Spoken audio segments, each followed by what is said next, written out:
mesti negatif.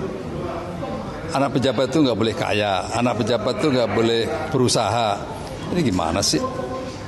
Sepanjang usahanya itu baik-baik aja, ya biasalah. Gitu. Iya, semua memiliki hak yang sama. Seperti anak saya mau berusaha, masa saya larang kan? Enggak lah, ya kan begitu. Tuh. Jadi beri kesempatan semua orang. Hal buruk dimulai oleh Pak Muldoko, memberi kesan bahwa Ubed itu sekedar tidak suka anak pejabat kaya. Jadi Pak Muldoko juga nggak ngerti bahwa studi ini dari zaman Orde Baru udah dibuat oleh, misalnya saya sebut namanya, Ubed ada dalam posisi rentan. Dia hanya dosen, ASN, bisa tiba-tiba dipecat segala macam, dan itu kita akan melawan habis-habisan upaya untuk mendiskreditkan Ubed. Udah mulai dengan Pengamat politik Rocky Gerung menyoroti tanggapan Kepala Kantor Staf Kepresidenan (KSP) Muldoko soal dua anak presiden yang dilaporkan ke KPK. Diketahui Gibran Rakabuming Raka dan Kaesang Pangarep dilaporkan ke KPK. Dua putra Presiden Joko Widodo, Jokowi, tersebut dilaporkan atas dugaan korupsi, kolusi, nepotisme, KKN.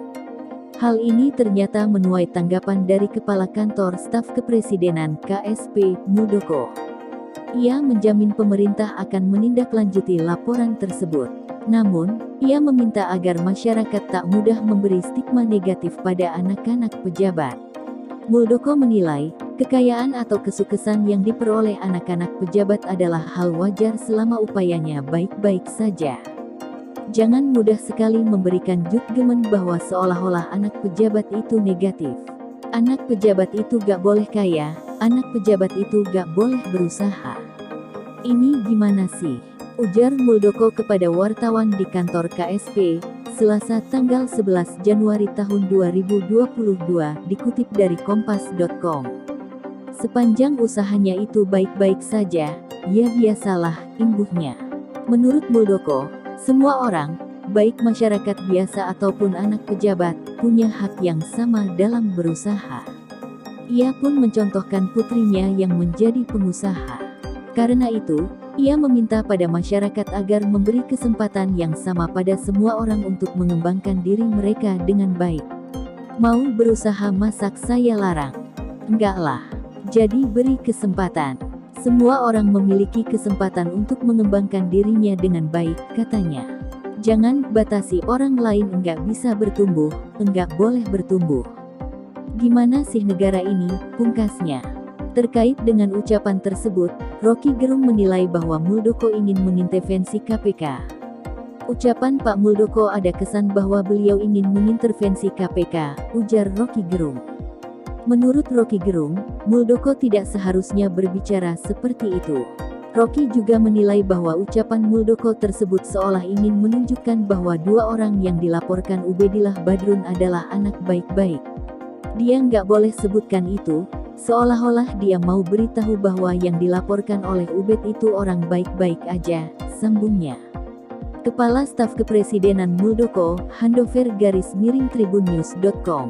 Menjabat sebagai seorang KSP, Rocky menuturkan bahwa tidak seharusnya Muldoko asal memberikan komentar.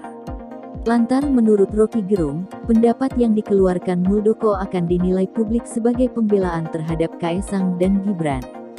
Pak Muldoko nggak bisa sekedar berkomentar karena dia KSP, itu juga terlarang pejabat tinggi mengomentari laporan publik, nggak bisa, ujarnya.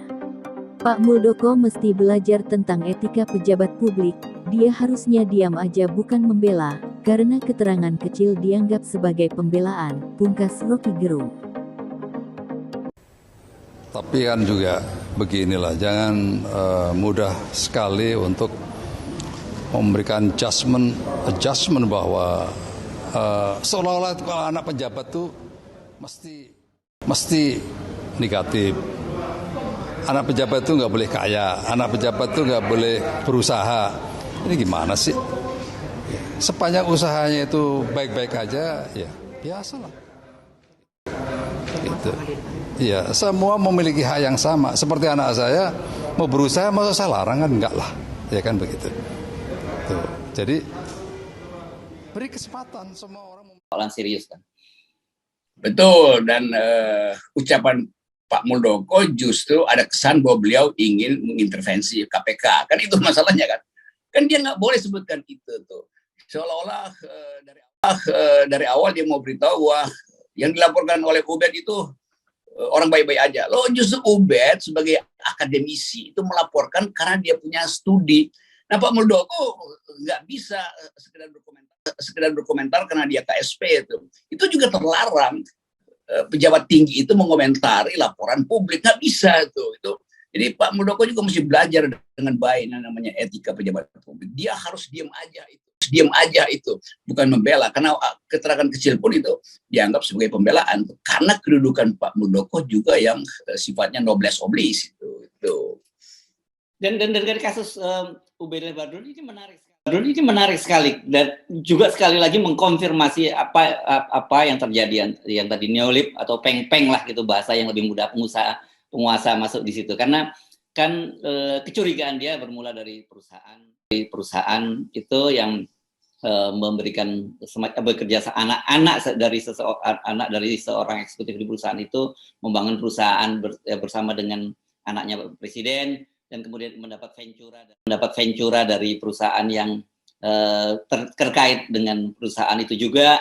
Dan kemudian yang menarik itu kemudian bapak si anak ini yang bekerja sama dengan anaknya Pak Jokowi ini jadi duta besar di sebuah negara sahabat gitu, di Korea itu Selatan itu.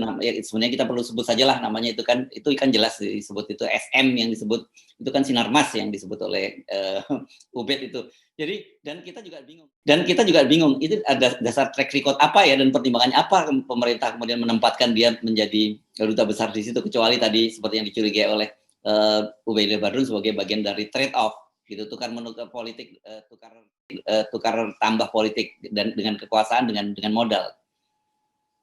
Ya, saya kira Ubed ini dosen sosiologi, doktor. Jadi dia ngerti peristiwa-peristiwa politik ekonomi yang kita sebut sebagai Ubed adalah dalam posisi rentan. Dia hanya dosen, ASN, bisa tiba-tiba dipecat segala macam, dan itu kita akan melawan habis-habisan upaya untuk mendiskreditkan Ubed. Udah mulai dengan hal buruk dimulai oleh Pak Muldoko, memberi kesan bahwa Ubed itu sekedar tidak suka anak pejabat kaya. Jadi Pak Muldoko juga nggak ngerti bahwa studi ini dari zaman Orde Baru udah dibuat oleh, misalnya saya sebut namanya David Jenkins yang menulis Soeharto and His General. Di situ diperlihatkan bagaimana perusahaan-perusahaan besar itu berkomplotan untuk memperoleh harta besar dengan memanfaatkan anak-anak Presiden Soeharto yang kemudian itu. Jadi kita tahu itulah. Jadi Pak Muldoko kan juga pernah jadi Direktur Lemhanas, Gubernur Lemhanas, mestinya tahu teori-teori itu. Dan itu bukan sekedar teori di zaman Orde Baru, itu teori berlangsung sekarang. Kenapa? Karena watak dari modal yang diakumulasi di Orde Baru, dia carry over ke dalam sistem reformasi. Dan kita ingin sebetulnya itu dibuka sebagai percakapan akademis. Jadi sekali lagi udah nggak usah, mending Pak Muldoko itu balik ke Lemhanas, baca banyak literatur, supaya nanti nggak berbalik pada Pak Muldoko bahwa seseorang yang mengerti keadaan di Orde Baru justru ingin mencegah orang melaporkan hal yang persis pernah terjadi di zaman Orde Baru. Kan itu. Jadi kita belajar dari kepemimpinan Pak Harto yang akhirnya tumbang, lalu Pak Harto dengan lega mengatakan oke, demi bangsa maka saya serahkan kepemimpinan pada generasi baru. Jadi itu justru yang disebut mikul duhur mendem jero, karena ada wisdom dari Presiden Soeharto waktu itu, sehingga kita mesti anggap bahwa demi keadilan jangka panjang tradisi korporasi bergerombol di sekitar kekuasaan juga harus dihentikan. Kan itu intinya tuh. Oke, jadi indikator pertama nanti kita lihat apa yang terjadi di kampus UNJ, Bung Rocky ya. Kalau sudah mulai ada suara-suara di fakultas atau apalagi kemudian rektorat yang miring-miring, nah disitulah mulai tangan-tangan kekuasaan mulai bekerja, gitu ya. Dan kita harus